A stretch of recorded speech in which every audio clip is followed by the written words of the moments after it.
Good morning सभी BEd प्रशिक्षणार्थियों का व्याख्याता छोटू लाल सैनी की ओर से स्वागत है। आप मेरा बराबर सहयोग कर रहे हैं, बराबर वीडियो देख रहे हैं, अच्छी बात है।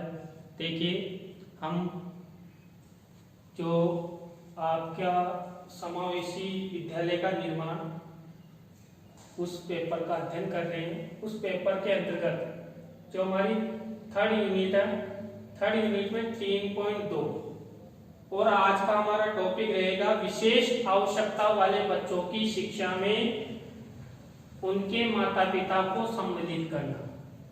देखिए, आप लोग सोच रहे होंगे कि शिक्षा तो बच्चे ग्रहण करते हैं, लेकिन उनके माता पिता को क्यों सम्मिलित किया जाए।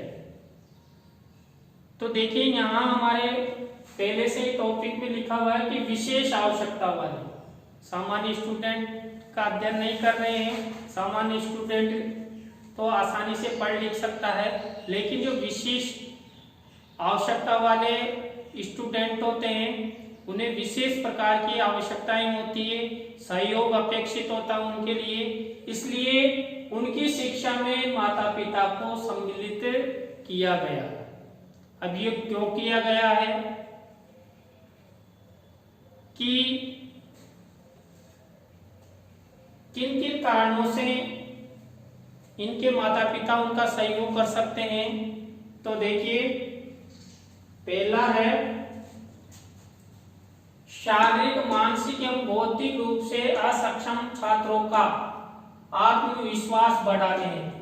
देखिए, जो शारीरिक रूप से अपंग होते हैं, असक्षम होते हैं, या बौद्धिक रूप से या मानसिक रूप से विचलित जो विद्यार्थी होते हैं, उनके आत्मविश्वास को बढ़ाने हेतु माता पिता को उनकी शिक्षा में सम्मिलित किया गया है। देखिए, माता पिता को देखकर बच्चे में थोड़ा सा आत्मविश्वास जागृत हो जाता है और वह सोचता है कि मेरे माता पिता है, मुझे फुल सपोर्ट करेंगे, तो अपने आप ही आत्मविश्वास बढ़ेगा। इसके बाद है शैक्षिक स्तर को उन्नत करने हेतु। देखिए, जो विशेष आवश्यकता वाले जो विद्यार्थी है उनके शैक्षिक स्तर को उन्नत करने हेतु उनकी शिक्षा में माता पिता को सम्मिलित किया गया है। शैक्षिक आवश्यकताओं की तत्काल पूर्ति हेतु। देखिए, कई प्रकार की ऐसी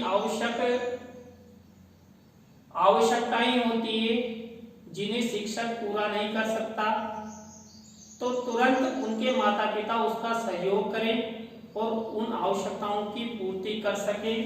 इसके बाद है लक्ष्य प्राप्ति में सहयोग हेतु।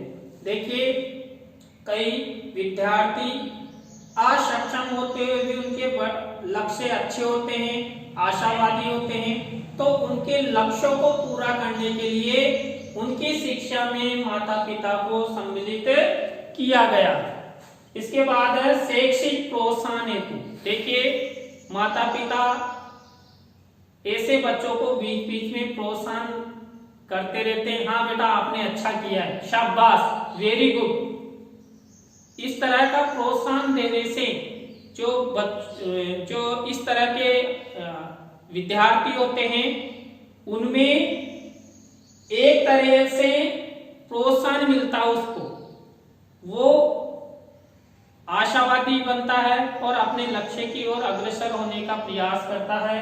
शिक्षकों के सहयोग हेतु। देखिए, अगर माता पिता साथ में रहेंगे तो शिक्षक को भी सहयोग मिलेगा, क्योंकि ऐसे बच्चे को शिक्षक पूर्णतः संभाल नहीं पाता है, तो ऐसे बच्चों को उनके माता पिता साथ में उनकी शिक्षा ग्रहण करते हुए सम्मिलित करेंगे तो सहयोग कर सकते हैं। शिक्षा प्राप्ति की बाधाओं को दूर करने हेतु। जो शिक्षा प्राप्ति में अनेक प्रकार की बाधाएं होती है और हमने पहले के वीडियो में शिक्षा प्राप्ति की बाधाओं का अध्ययन किया था, तो उन बाधाओं को दूर करने हेतु विशेष आवश्यकताओं वाले बच्चों की शिक्षा में माता पिता को सम्मिलित किया गया है। जो विशेष आवश्यकता वाले बच्चे हैं उनकी शिक्षा के सर्वांगीण विकास हेतु भी उनके माता पिता को सम्मिलित किया गया है।